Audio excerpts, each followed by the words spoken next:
அனைவருக்கும் வணக்கம். Welcome to digital Sarkar IAS academy. இந்த வகுப்புல இந்தியன் ஹிஸ்டரி, இந்திய வரலாறுல தி கர்நாடிக் வார்ஸ் காசஸ் பார்க்க போறோம். அதாவது இந்திய வரலாறுல 3 முக்கியமான கர்நாடக போர்கள் நடந்திருக்கும். இந்த 3 போர்களும் என்ன காரணத்துக்காக நடந்துச்சு அப்படிங்கிறத முதல்ல நம்ம தெரிஞ்சுக்கிற போறோம்.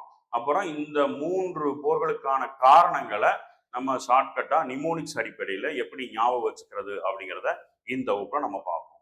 இப்ப 3 கர்நாடக போருக்கான காரணங்களை ஒன் பை ஒன்னா பார்ப்போம். ஃபர்ஸ்ட் பார்க்கறது ஃபர்ஸ்ட் கர்நாடிக் வார், முதல் கர்நாடக போர். இது எந்த வருஷம் நடக்குது அப்படின்னா 1746 இருந்து 1748 வரைக்கும் நடந்துச்சு. ஸோ இந்த முதல் கர்நாடக போருக்கான காரணம் பார்த்தீங்க அப்படின்னா வார் ஆஃப் ஆஸ்திரியன் சக்சஷன், அதாவது ஆஸ்திரியாவில் நடந்த வாரிசுரிமை போர் தான் முதல் கர்நாடக போருக்கான காரணமாக இருந்துச்சு. முதல் கர்நாடக போருக்கான காரணம் ஆஸ்திரிய வாரிசுரிமை போர். நெக்ஸ்ட் செகண்ட் கர்நாடிக் வார், இரண்டாவது கர்நாடக போர். இது 1749 இருந்து 1754 வரைக்கும் நடந்துச்சு. இந்த இரண்டாவது கர்நாடக போருக்கான காரணம் பார்த்தீங்க அப்படின்னா succession of Carnatic and Hyderabad, அதாவது கர்நாடகம் மற்றும் ஹைதராபாத்தில் நடந்த வாரிசுரிமை போர் தான் பார்த்தீங்க அப்படின்னா இந்த இரண்டாவது கர்நாடக போருக்கான காரணமாக அமைஞ்சு. நெக்ஸ்ட் மூன்றாவது கர்நாடக போர். இது எப்ப நடந்துச்சு அப்படின்னா 1757 இருந்து 1763 வரைக்கும் நடந்துச்சு. இந்த மூன்றாவது கர்நாடக போருக்கான காரணம் பார்த்தீங்க அப்படின்னா 7 இயர்ஸ் வார் ஆஃப் ஈரோப், அதாவது ஐரோப்பாவில் நடைபெற்ற 7 ஆண்டு போர் தான் பார்த்தீங்க அப்படின்னா இந்த மூன்றாவது கர்நாடக போருக்கான காரணமாக அமைஞ்சு. இப்ப இந்த 3 கர்நாடக போர் பார்த்தோம். இந்த 3 கர்நாடக போரும் நடைபெறதுக்கான காரணத்தை பார்ப்போம்.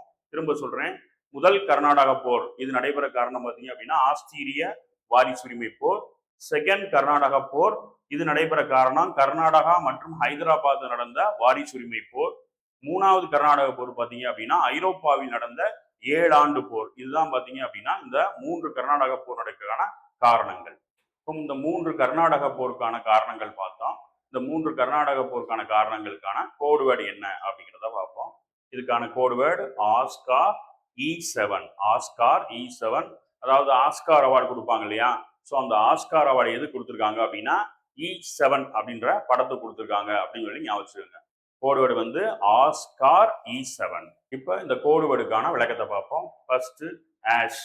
ஆஷ் அப்படின்றது ஆஸ்திரியன் சக்சஷன், அதாவது ஆஸ்திரிய வாரிசுரிமை போர். இதான் பார்த்தீங்க அப்படின்னா முதல் கர்நாடக போருக்கான காரணம். Next car. கார் அப்படிங்கிறது பார்த்தீங்க அப்படின்னா கர்நாடிக் ஹைதராபாத், அதாவது கர்நாடகாலையும் ஹைதராபாத்தில் ஏற்பட்ட வாரிசுரிமை போர். Next E7. E7 அப்படிங்கிறது 7 இயர்ஸ் வார் ஆஃப் ஈரோப், அதாவது ஐரோப்பாவில் ஏற்பட்ட 7 ஆண்டு போர். இதுதான் இதுக்கான கோடுவேர்டு. கோடுவேர்டு பார்த்தீங்க அப்படின்னா ஆஸ்கார் E7, ஆஸ்திரிய வாரிசுரிமை போர், கர்நாடகா ஹைதராபாத்தோடைய வாரிசுரிமை போர், ஐரோப்பாவில் ஏற்பட்ட 7 ஆண்டு போர். ஸோ அப்ப கர்நாடிக் வாருக்கான காரணம் பார்த்தீங்க அப்படின்னா ஆஸ்கார் E7 கொடுத்தது தான் கர்நாடக போருக்கான காரணம்.